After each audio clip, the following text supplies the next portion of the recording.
So ಎಲ್ರಿಗೂ ನಮಸ್ತೆ, welcome back to my channel. ಇವತ್ತು ಕಾರು ಏನು ಅಪ್ಡೇಟ್ ಆಗಿದೆ ಅಂತ ನೋಡ್ಕೊಂಡ್ ಬರೋಣ. 2 days ಅಲ್ಲಿ ರೆಡಿ ಆಗಬೇಕಿತ್ತು, ಬಟ್ ಇನ್ನೂ ಆಗಿಲ್ಲ. Why I don't understand. ಕತೆ ನೋಡ್ಕೊಂಡ್ ಬರೋಣ ಬನ್ನಿ. ನೋಡಿ ಇವನ್ನೇನು ನೋಡ್ತಾ ಇದ್ದೀರಾ, ಇವನು ಕ್ರೇಜಿ. ಇವನು ನೋಡಕ್ ಮತ್ತೆ ಈ ತರ ಹಿಂಗೆ ಸೈಡಲ್ಲಿ ನೋಡಿ, ಅಲ್ಲಿ ನೋಡಿ ಹೆಂಗೈತಿ. ಇದನ್ನ ಹಿಡ್ಕೊಂಡು ಎಲ್ಲ ಫುಲ್ಲು ಟೆರರ್ ಆಗಿ ಇರ್ತಾನೆ.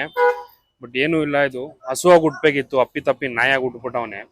ಅಯ್ಯೋ ದುರ್ಬೀಜ್ ಕುಟ್ಟಿದ ದುರಾಂಕಾರದ ದುರಾಭಿಮಾನದ ದುಸ್ಸಾಹಸದ ನನ್ನ ಮಗ, ನೀನು ಇಲ್ಲಿದ್ದೀರಾ? ನೀನು ಯಾವ್ರಲ್ಲ ನಿಂದು?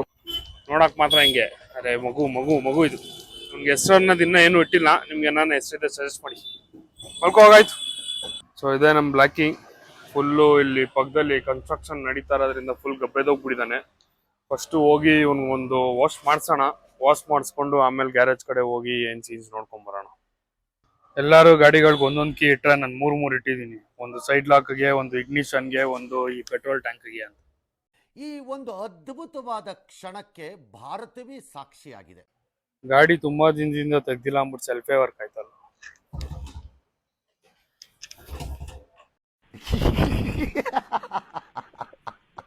ಗಾಡಿ ಸ್ಟಾರ್ಟ್ ಮಾಡಿಲ್ಲ ಅಂದ್ಬಿಟ್ಟು ಒಳ್ಳೆ ಕೆಲಸ ಕೊಟ್ಟ. ಬೆಳಬೆಳಗ್ಗೆ ಗ್ಯಾರೇಜ್ ಬಂದು ನಿಂತಿದ್ದೀನಿ, ಮಾಡಿಸ್ತಾ ಇದ್ದೀನಿ ಗಾಡಿ.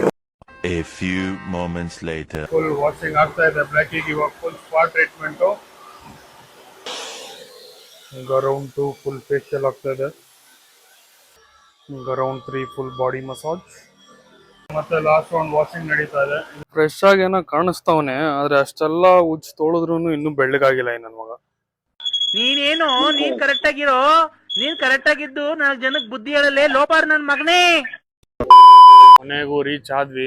ಮನೆ ಹತ್ತ ನೋಡಿದ್ರೆ ಬ್ಲ್ಯಾಕಿ ಫುಲ್ ಗಬ್ಬೆದ್ ಕೂತಿದ್ದ. ಇಲ್ಲಿ ಬಂದು ನೋಡಿದ್ರೆ ಕಾರು ಫುಲ್ ಗಬ್ಬೆದೋಗಿದೆ. ಎಲ್ಲಿ ನೋಡಿದ್ರು ಬರೀ ಧೂಳು ಧೂಳು ಧೂಳು. ಬಂಪರ್ದು ಕ್ಲಿಪ್ಪಿಂಗ್ಗಳು ಹೊಡೆದೋಗಿ ಎಲ್ಲ ಕ್ರ್ಯಾಕ್ಗಳು ಬಿಡಕ್ಕೆ ಸ್ಟಾರ್ಟ್ ಆಗ್ಬಿಟ್ಟಿದೆ. ಫ್ರಂಟ್ ಬಂಪರ್ ಒಂದು ರಿಪ್ಲೇಸ್ಮೆಂಟ್ ಹೇಳಿದ್ದೀನಿ, ಬೇರೆ ಬರಬೇಕು. ಹಂಗೆ ಈ ಮಿರರ್ ಕ್ಯಾಪ್ ಒಂದು ಬರಬೇಕು. ಹಳೆ ಗಾಡಿ ಆಗಿರೋದ್ರಿಂದ ಪಾರ್ಟ್ಸ್ಗಳು ಸಿಗೋದು ಸ್ವಲ್ಪ ಕಷ್ಟ ಆಗ್ತಾ ಇದೆ. ಅದಕ್ಕೆ ವರ್ಕು ಸ್ವಲ್ಪ ಡಿಲೇ ಆಗಿದೆ. ಗ್ಯಾರೇಜ್ ಒಂದು ಹೊಸ ಮೆಷಿನ್ ಬಂದಿದೆ, ಡೆಂಟ್ ತೆಗಿಯೋದು. ಸುಮ್ಮನೆ ಈ ಮೆಷಿನ್ ಇಟ್ಕೊಂಡು ಒಂದು ಅಗಂತರ ಇದೆಯಲ್ಲ, ಅದನ್ನ ಇಟ್ಕೊಂಡು ಹಿಂಗೆ ಹೇಳಿದ್ರೆ ಎಲ್ಲ ಡೆಂಟ್ಗಳು ಹಂಗೆ ಬಂದ್ಬಿಡುತ್ತೆ. ಗಾಡಿಗಳಲ್ಲಿ ಏನ್ ಕೆಲಸ ಬಂದ್ರು ಈ ಇಂಜಿನ್ ಕೆಲಸ ಮಾತ್ರ ಬರಬಾರ್ದು. ಹೆವಿ ರೋದ್ನೆ. ಎಲ್ಲಾ ಕಡೆ ಫ್ಯಾನ್ ಹಾಕ್ಬಿಟ್ಟು ಕೆಳಗಡೆ ಜನರು ಕೂತ್ಕೊಂಡ್ರೆ ನಮ್ ಗ್ಯಾರೇಜ್ ನೋಡಿ ಕಾರ್ಗಂತಾನೇ ಒಂದು ಫ್ಯಾನ್ ಹಾಕಿಟ್ಟಿದೀವಿ.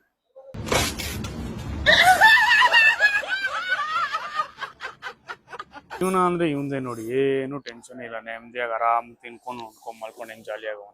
ಇವನ್ ಜೊತೆ ಕಂಪ್ನಿ ಕೊಡೋಕೆ ಇಲ್ಲೊಬ್ಬ ಇನ್ನೊಬ್ಬ. ನಾವು ಬಾಯಿ ಮುಚ್ಕೊಂಡಿದೀವಿ, ನಮ್ಮನ್ನ ಕೆಣಿಗ್ಬೇಡಿ. ಟ್ಯಾಂಕಲ್ಲಿ ಎನ್ಗ್ರೇವಿಂಗ್ ಮಾಡಿ ಹೊಸ ಡಿಸೈನ್ ಏನನ್ನ ಮಾಡೋಣ ಅಂತ ಟ್ರೈ ಮಾಡಿದ್ವಿ. ಔಟ್ಪುಟ್ ಹೆಂಗ್ ಬರುತ್ತೆ ಏನು ಅಂತ ಇನ್ನ ಕಾದಿರ್ತಿ ನೋಡ್ಬೇಕಾಗುತ್ತೆ. ಬೇಕು ಡೌನ್ ಟು ಅರ್ತ್ ಬೇಕು ಅಂದ್ಬಿಟ್ಟು ಇಷ್ಟು ಫುಲ್ ಡೌನ್ ಮಾಡಿಸ್ಬಿಟ್ಟಿದೀನಿ. ಈಗ ನಮ್ ಬೆಂಗಳೂರು ರೋಡ್ಗಳು ಮೊದಲೇ ಯಾವ ಹೈವೇಗೂ ಕಮ್ಮಿ ಇಲ್ಲ. ರೋಡ್ಗಳಲ್ಲಿ ಹೋದ್ರೆ ಇನ್ನ ಕಾರ್ ಕತೆ. ಬ್ಯಾಕ್ ಲುಕ್ ಹಿಂಗ್ ಬರುತ್ತೆ, ಇಷ್ಟು ಕೆಳಗಡೆ ಇಳಿಯುತ್ತೆ ಗಾಡಿ. ಗಾಡಿ ಹಿಂದೆಗಡೆ ಎಷ್ಟು ಫುಲ್ ಕೆಳಗಡೆ ಹೋಗ್ಬಿಟ್ಟಿದೆ ಅಂದ್ರೆ ಒಂದ್ ಬೆಳ್ಳು ಹೋಗ್ತಾ ಇಲ್ಲ ಒಳಗಡೆ, ಅಷ್ಟು ಕೆಳಗಡೆ ಇಳಿದು ಬಿಟ್ಟಿದೆ ಗಾಡಿ. ಸೈಡ್ ಲುಕ್ ಈ ತರ ಬರುತ್ತೆ ಕಂಪ್ಲೀಟ್ ಡೌನ್ ಆದ್ರೆ. ಫ್ರಂಟು ಸದ್ಯಕ್ಕೆ ಇಷ್ಟಿದೆ, ಇನ್ನು ಡೌನ್ ಮಾಡೋದ ಬೇಡವಾ ಅಂತ ಯೋಚನೆ ಮಾಡ್ತಾ ಇದ್ದೀನಿ. ನಮ್ ರೋಡ್ ಕಂಡೀಷನ್ ನೋಡಿದ್ರೇನೆ ಭಯ ಆಗುತ್ತೆ. ಗಾಡಿ ಇವಾಗ ಪಕ್ಕದಲ್ಲಿ ನಿಂತ್ಕೊಂಡ್ರೆ ನನ್ನ ಸೊಂಟಕ್ಕಿನ್ನ ಗಾಡಿನೇ ಕೆಳಗಡೆ ಬಂದ್ಬಿಟ್ಟಿದೆ. ಇಷ್ಟು ಡೌನ್ ಟು ಅರ್ತ್ ಸಾಕು ಅನ್ಕೊಂಡಿದೀನಿ, ಆದ್ರೆ ಇನ್ನೂ ಮಾಡಿಸ್ಬೇಕು ಅಂತ ನೋಡ್ತಾ ಇದೀನಿ ಫ್ರಂಟು. ನೋಡೋಣ. ಸೊ ನೋಡಿದ್ರಲ್ಲ, ಸದ್ಯಕ್ಕೆ ಗಾಡಿ ಬಗ್ಗೆ ಇರೋ ಅಪ್ಡೇಟ್ಸ್ ಇಷ್ಟೇನೆ. ಆದಷ್ಟು ಬೇಗ ಗಾಡಿನ ರಿವೀಲ್ ಮಾಡ್ತೀನಿ. ಇನ್ನೂ ಹೆಚ್ಚಿನ ಅಪ್ಡೇಟ್ಸ್ಗಾಗಿ ನನ್ನ ಸಬ್ಸ್ಕ್ರೈಬ್ ಮಾಡ್ಕೊಳ್ಳಿ. Thank you. ಅಷ್ಟೇ.